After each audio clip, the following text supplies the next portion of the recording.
Hello guys, welcome back to my channel creative story में आपका स्वागत है। गाइस, अगर आपको मेरी स्टोरी पसंद आती है तो please like share and comment करके ज़रूर बताइए कि आपको मेरी स्टोरी कैसे लग रही है। और जो भी मेरे चैनल पर नए आ रहे हैं प्लीज़ मेरे चैनल को सब्सक्राइब करें। Thank you. अब हम अपनी कहानी पर आगे बढ़ते हैं। अभी तक हमने देखा कि वी चांद से विंग से कहता है विंग, अब हम जा रहे हैं, जहाँ जा रहे हैं वो तुम्हारी मॉम के बहुत अच्छे फ्रेंड है, इसलिए मैं उम्मीद करता हूँ कि तुम अच्छे से बिहेव करोगे। अब आगे विंग कुछ भी नहीं कहता और अब वो लोग अपने घर से निकलते हैं और पहुँचते हैं सीधा जियान मेंशन, जहाँ वी चांसे को देखकर जियान फेमियान बहुत हैप्पी होता है और वी चांसे को हक करके कहता है चांसे तुम यहाँ आ गए और मुझे कल कॉल करके बताया कि तुम यहाँ हो। चांद से कहता है फेमियान, मैं 2 दिन पहले ही यहाँ शिफ्ट हुआ हूँ और आज देखो मैं तुमसे मिलने आ गया। फेमियान कहता है बहुत अच्छा किया, आओ अंदर आओ। अब चांद से अंदर जाता है जहाँ यू जियान वी चांसे को ग्रीट करती है और कहती है भाई साहब, आप जब से लंदन शिफ्ट हुए हैं तब से आप तो हम सबको भूल ही गए हैं। वी चांद से कहता है नहीं भाभी, ऐसी बात नहीं है, वो दरअसल काम में इतना व्यस्त हो चुका था कि टाइम ही नहीं मिलता था। वैसे अब मैं आपसे कुछ फेवर चाहता हूँ। यू जियान कहती है फेवर, कैसा फेवर? वी चांद से कहता है भाभी ये मेरा बेटा विंग है। अब विंग दोनों को ग्रीट करता है। यूजियान विंग को देखकर सीधा विंग को हक कर लेती है और कहती है भाई साहब, विंग कितना बड़ा हो गया है। वी चांद से कहता है हाँ बड़ा हो गया है, मगर भाभी अब आपको विंग को कुछ दिन अपने पास रखना है और इसे थोड़ा बहुत घर का काम सिखाना है। यूजियान कहती है क्यों? इधर विंग जब ये सुनता है कि उसके डैड उसे यहाँ घर का काम सिखाने के लिए लेके आए हैं, वो बहुत ही गुस्से में आ जाता है और अपने डैड की तरफ देखता है। यूजियान समझ जाती है कि विंग गुस्से में है। यूजियान अपनी बेटी यांगली को बुलाती है, जहाँ यांगली वहाँ आती है और वी चांसे को ग्रीट करने के बाद यूजियान से कहती है मॉम आपने बुलाया? यूजियान कहती है हाँ बेटा, ये देखो ये विंग है, वी चांसे अंकल का बेटा। यांगली विंग को हाय कहती है, विंग भी हाय कहता है। यूजियान कहती है यांगली, विंग को अपने साथ ले जाओ और अपना घर दिखाओ। यांगली कहती है जी मॉम, और वो विंग से कहती है विंग जाओ मेरे साथ, आओ मेरे साथ। विंग वहाँ से यांगली के साथ चला जाता है। इधर वी चांद से कहता है भाभी यांगली की तो शादी हो चुकी है ना? फेमियान कहता है हाँ, तुम्हें कैसे पता? वी चांद से कहता है वो कुछ दिन पहले मैं कुरेन से मिला था, उसने बताया। वैसे तुम्हारा एक बेटा भी है ना, वो कहाँ है? दिखाई नहीं दे रहा। फेमियान कहता है हाँ वो ऑफिस गया है आजकल, उसकी वजह से मैं बहुत रिलैक्स रहता हूँ, उसने कुछ ही टाइम में सारा बिजनेस संभाल लिया है। वी चांद से कहता है ये तो बहुत अच्छी बात है, बच्चों को अपनी जिम्मेदारी का एहसास जितना जल्दी हो सके उतना ही अच्छा रहता है। तभी यूजियान कहती है वैसे भाई साहब विंग मुझे कुछ खुश नहीं लग रहा है। वी चांद से कहता है हाँ भाभी, दरअसल मैंने उसकी शादी फिक्स कर दी है। यूजियान कहती है क्या? अभी तो वो 19 साल का है, इतनी जल्दी? वी चांद से कहता है हाँ भाभी, दरअसल मैं यहाँ उसकी शादी के लिए ही आया हूँ। यूजियान कहती है आपने विंग की शादी कहाँ फिक्स की है और इतनी जल्दी क्यों? वी चांद से कहता है भाभी मैंने विंग की शादी लैन कुरेन के बेटे लैन वांगजी से फिक्स की है और इतनी जल्दी शादी फिक्स करने के पीछे एक कारण है। फेमियान कहता है कारण? कैसा कारण? अब वी चांद से जियान फेमियान को बताता है और कहता है वो क्या है ना फेमियान, मेरे पास समय कम है। फेमियान शौक होते हुए कहता है समय कम है, इसका मतलब?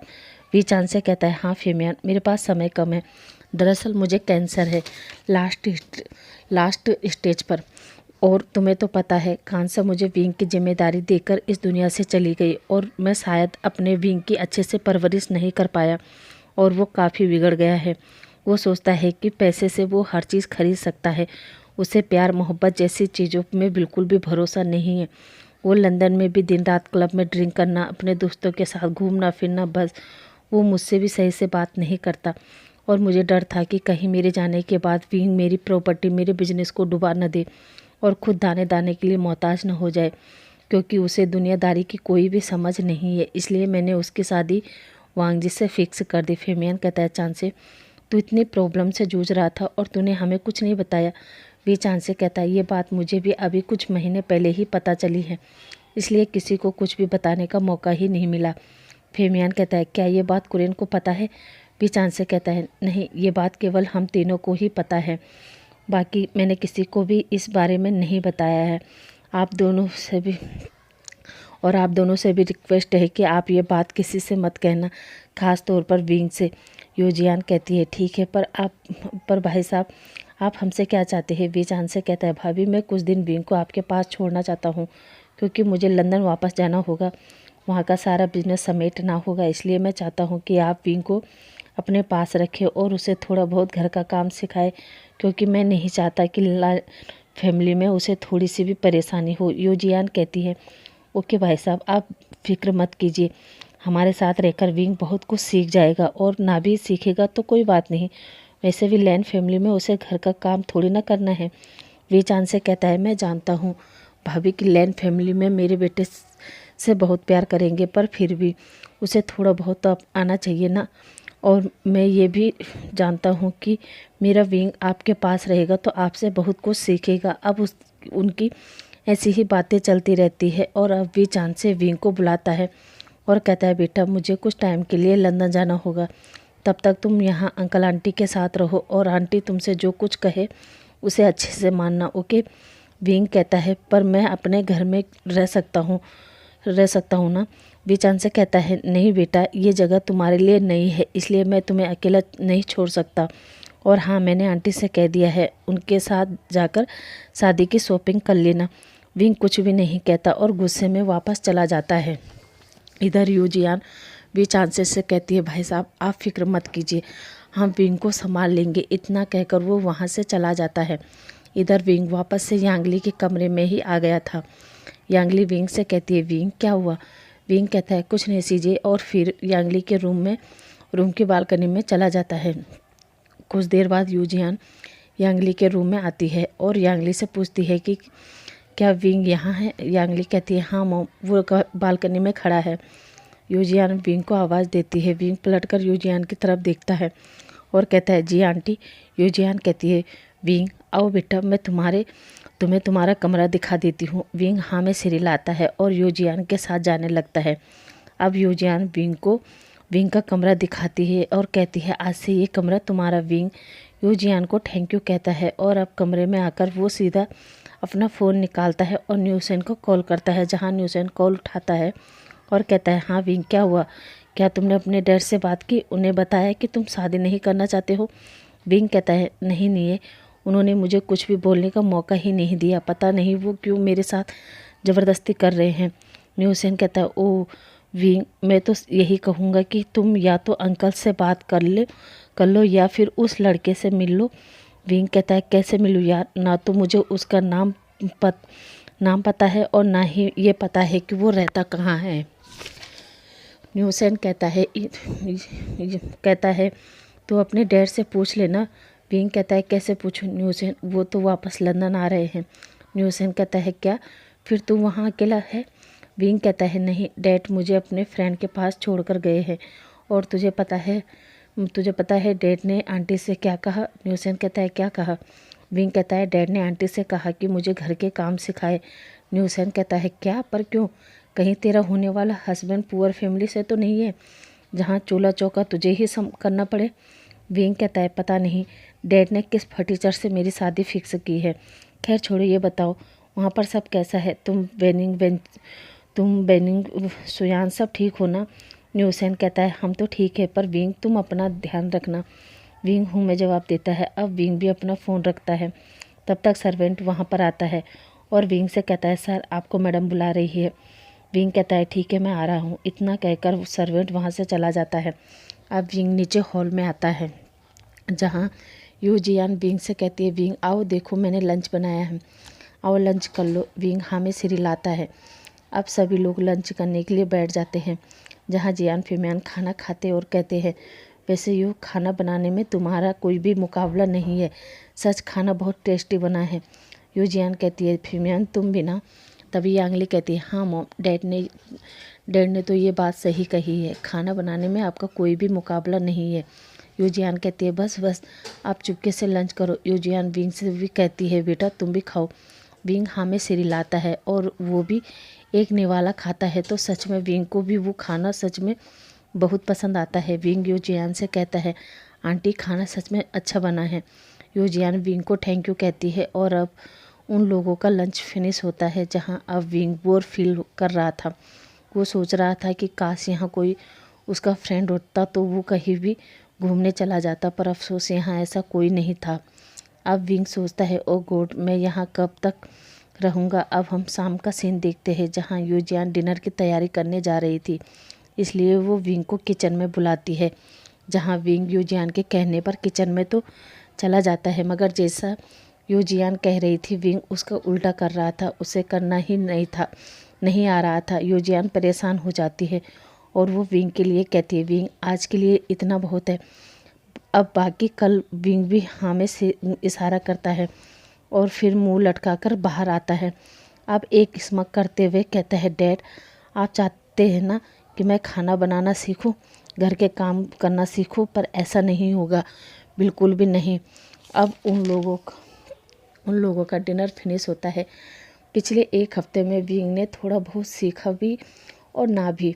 अब यूजियान विंग से कहती है, विंग आज हमें तुम्हारी शादी की शॉपिंग करनी है, इसलिए शाम को रेडी रहना। विंग कुछ नहीं कहता और अपने कमरे में चला जाता है। इधर लैन फैमिली में भी शादी की शॉपिंग शुरू हो चुकी थी। अब हम सीन कट करके शादी से एक दिन पहले का सीन देखते हैं। वी चांद से लंदन से लौट आया था, साथ ही न्यू सेन, वेनिंग और शुयान को भी साथ लेकर आया था, क्योंकि विंग के लाइफ में कहीं ना कहीं उसके फ्रेंड इम्पोर्टेंट थे।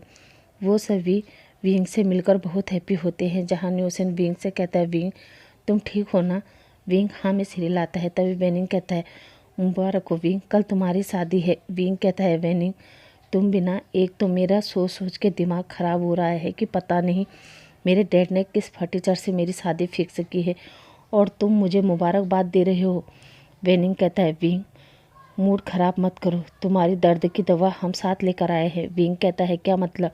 वेनिंग कहता है, फिक्र मत करो, शाम को बताऊंगा। अब हम सीन कट करके शाम का समय देखते हैं, जहां सभी लोग नीचे हॉल में थे, मगर विंग और विंग के फ्रेंड कमरे में ड्रिंक कर रहे थे। जहां न्यूसेन कहता है, विंग ज़्यादा मत पीना, मत भूलो कल तुम्हारी शादी है। विंग कहता है, उसी बात का अफसोस हो रहा है, इसलिए ड्रिंक कर रहा हूँ। तभी शुयान कहता है, अच्छा विंग ये बता, अगर तुम्हारा अल्फ़ा हैंडसम चार्मिंग होगा तो। विंग कहता है, हैंडसम चार्मिंग का क्या करना है, मैं तो ये सोच रहा हूँ कि बस वो मुझसे मेरी आज़ादी न छीने, बस। शुयान कहता है, और अगर वो तुम्हारी आज़ादी तुम्हें ना दे तो। विंग कहता है, शुयान मत भूलो मेरा नाम भी विभूषण है, मैं अपनी आज़ादी से सेक्रीफाइस नहीं करूँगा। और मन में कहता है, डैड आप मेरे साथ यहाँ तो ज़बरदस्ती कर सकते हैं, मगर उस फटीचर के घर पर नहीं। अब अगली मॉर्निंग न्यूसेन, शुयान, वेनिंग सभी विंग को अच्छे से रेडी करते हैं और फिर उसके सर पर वेल डाल देते हैं। इधर जियान फीमियान खुशी खुशी विंग को, जियान फीमियान नहीं सॉरी, विचान से खुशी खुशी विंग को स्टेज पर ले जाता है, जहां विंग नज़र उठाकर वांग जी को नहीं देखता। वहीं वांग जी विंग को देखना चाहता था, मगर सिर पर वेल के कारण विंग का फेस साफ नहीं दिख रहा था। अब प्रीस्ट मैरिज बाउल्स लेता है और वांग जी को किस करके इस शादी को लॉक करने को कहता है। वांग जी का मन तो था कि वो विंग के लिप्स को कैप्चर करे और यहीं पर उसे हॉट और पैशनेट किस करे, मगर वांग जी अपने आप पर कंट्रोल करता है और विंग के फोरहेड पर किस करता है। अब उन दोनों की शादी फिनिश होती है और अब सब लोग विंग और वांग जी को गिफ्ट देते हैं, जहां वी चांद से अपनी पूरी कंपनी का ऑनर वांग जी को बना देता है, जिसमें लिखा था कि विंग को जो भी मंथली खर्च मिलेगा वो भी वांग जी डिसाइड करेगा। वांग जी जब ये देखता है तो वो वी चांसेस से कहता है, अंकल ये सब क्या है, और आप अपनी सारी प्रॉपर्टी विंग के नाम करने के बजाय मेरे नाम क्यों कर रहे हो, मुझे इसकी ज़रूरत नहीं है। वी चांद से कहता है, मैं जानता हूँ बेटा कि तुम्हें इसकी ज़रूरत नहीं है, पर सच मानो मुझे लगता है तुम विंग और मेरे बिजनेस को अच्छे से संभाल सकते हो, इसलिए मैं ये हक तुम्हें दे रहा हूँ। वांग जी कहता है, अंकल मैं समझा नहीं, मैं आपके बिजनेस को अच्छे से संभाल सकता हूँ, इसका क्या मतलब, क्या आप कहीं जा रहे हैं। वी चांद से कहता है, यही समझ लो। अब वी चांद से विंग का हाथ वांग जी के हाथ में देता है और अब हम सीधा लैंड मेंशन का सीन देखते हैं, जहाँ विंग कमरे में था। उसने अपना वेल हटा दिया था और फ्रेश होकर बेड पर लेट गया था। इधर वांग जी जो अभी भी नीचे हॉल में था, जहाँ सी चेन और वेंचिंग, यहाँ तक कि जियान चेन भी वांग जी को समझा रहे थे कि वो विंग को ज़्यादा परेशान ना करे, उसके साथ जेंटल रहे, उसके साथ ज़्यादा हास ना होना हो वगैरह वगैरह समझा रहे थे। अब सिचेन वेंचिंग से कहता है, वेंचिंग उसे जाने दो, बेचारी की आज वेडिंग नाइट है और तुम उसे रोक कर बैठे हो। वेंचिंग कहती है हाँ हाँ वांग जी तुम जाओ, विंग तुम्हारा इंतज़ार कर रहा होगा। अब वांग जी हाँ में सिर हिलाता है और अपने कमरे की तरफ आने लगता है, मगर वो जाते जाते इमेजिन करता है कि वो अंदर जाएगा, विंग का वेल उठाएगा, उसे ऊपर से नीचे तक देखेगा और फिर उसके लिप्स को कैप्चर करेगा। वो यही सोच के गेट खोलता है तो देखता है विंग तो अपनी वेल हटाकर आराम से सो रहा है। वांग जी मुस्कुराकर कहता है शायद सुबह से थक गया होगा। अब विंग वांग जी को नहीं उठाता और फ्रेश होकर आता है और विंग के साइड में सो जाता है। अब अगली मॉर्निंग वांग जी उठता है और अपने वर्कआउट पर निकल जाता है। इधर विंग मज़े से सो रहा था, उसे पता ही नहीं था कि वो अब लैन फैमिली में है। वांग जी वर्कआउट से आता है, फ्रेश होता है और ऑफिस भी चला जाता है, मगर वांग जी विंग को नींद से नहीं जगाता। अब करीब 10 बजे विंग बेड से उठता है। वो देखता है कि कमरे में कोई नहीं है। विंग उठता है, फ्रेश होता है और फिर नीचे आता है जहाँ वांग जी के मॉम डैड सी चैन और वेंचिंग बैठे थे। विंग नीचे आकर कहता है सॉरी, वो मुझे उठने में देर हो गई। मैडम लैन कहती है कोई बात नहीं बेटा, आज तुम्हारी पहली रसोई है तो कुछ मीठा बना दो। विंग कहता है क्या, पर इस घर में तो इतने सारे सर्वेंट हैं, आप उनसे कहकर क्यों नहीं बनवाती। विंग का जवाब सुनकर सभी शौक हो जाते हैं। तभी कुरेन कहता है विंग कोई बात नहीं, तुम्हें खाना नहीं बनाना है तो कोई बात नहीं, तुम सिर्फ सर्व कर देना। विंग कहता है ठीक है। अब सर्वेंट विंग के पास खीर बनाकर लाती है और विंग वो बाउल में डालकर सबको दे देता है। अब विंग कुरेन से कहता है अंकल मैं डैड से मिलने जा रहा हूँ। कुरेन कहता है क्यों। विंग कहता है वो डैड से मुझे कुछ ज़रूरी काम है। कुरेन कहता है ठीक है जाओ, ड्राइवर को साथ लेकर चले जाओ। विंग हमें सिर हिलाता है और बाहर निकल जाता है। इधर मिसिस लेन कुरेन से कहती है कुरेन ये सब क्या था, उसने किस तरह जवाब दे रहा था। कुरेन कहता है लेनी अभी वो बच्चा है और मैंने तो पहले ही तुम सबको बता दिया था कि वो किस तरह का है, इसलिए शौक होने की ज़रूरत नहीं है, वो धीरे धीरे समझ जाएगा। अब वो सब लोग भी अपने अपने वर्क पर निकल जाते हैं।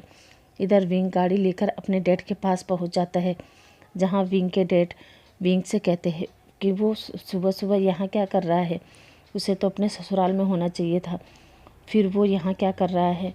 विंग कहता है डैड आपने मुझसे केवल शादी करने को कहा था, जो मैंने कर लिया है, और अब मैं क्या कर रहा हूँ, कहाँ जा रहा हूँ, ये बोलने का अब आपको कोई हक नहीं है। वैसे मैं यहाँ आपसे नहीं बल्कि अपने दोस्तों से मिलने आया हूँ। वी चांद से कहता है वो लोग चले गए हैं। विंग कहता है क्या, वो लोग मुझे बिना मिले चले गए। वी चांद से कहता है हाँ, और एक बात और विंग, आप तुम अपने हस्बैंड के साथ रहो ठीक है, उसके साथ फैमिली के साथ अच्छा बिहेव करो। विंग कहता है सॉरी डैड, पर अब आपको मेरी फ़िक्र करने की कोई ज़रूरत नहीं है। और इतना कहकर वो अपने कमरे में जाता है, अपने कार्ड वार्ड लेता है और फिर अपने घर से निकलकर वापस लैन मेंशन आता है, जहाँ वो देखता है कि घर में अब कोई नहीं है। वो सर्वेंट से पूछता है कि सब लोग कहाँ गए हैं। सर्वेंट विंग को बता देते हैं कि सब लोग अपने अपने काम पर चले गए हैं। विंग कहता है ओके मुझे खाना दो। सर्वेंट कहता है जी सर, और विंग अपने कमरे में चला जाता है। वहाँ वो चारों तरफ देखता है और फिर उसकी नज़र वांग जी की तस्वीर पर पड़ती है, जहाँ वो तस्वीर देखकर कहता है ओह तो ये फटीचर मेरा हस्बैंड है, और फिर वांग जी की तस्वीर को टेबल से हटाकर ड्रॉर में डाल देता है। अब सर्वेंट विंग के लिए खाना लेकर आते हैं, जहाँ विंग खाना खाता है और फिर कुछ देर अपने मोबाइल में गेम खेलता है, मगर उसका दिन नहीं बीत रहा था, इसलिए विंग उठता है और सीधे क्लब चला जाता है। विंग ड्रिंक कर रहा था, मस्ती कर रहा था, डांस कर रहा था और अपनी लाइफ को एंजॉय कर रहा था। अब शाम का समय हो गया था। कुरेन, लेनी, सी चेन, बेंचिंग, वांग जी सभी घर पहुंच चुके थे, जहां लेनी सर्वेंट से पूछते हैं कि विंग कहाँ है, वो आया या नहीं। सर्वेंट कहती है मैम वो आए भी थे और फिर दोपहर में कहीं चले गए। लेनी कहती है क्या, पर वो कहाँ गया है। सर्वेंट कहती है पता नहीं मैम, सर ने कुछ बोला भी नहीं। लेनी कहती है ठीक है तुम जाओ। कुरेन कहता है शायद वो फिर से वी चांसे के पास गया होगा, रुको मैं कॉल करके पूछता हूँ। गाइस आज के लिए बस इतना ही। आई होप आज का पार्ट आपको अच्छा लगा होगा। अब आपसे कल मिलते हैं, तब तक के लिए थैंक यू, बाय बाय।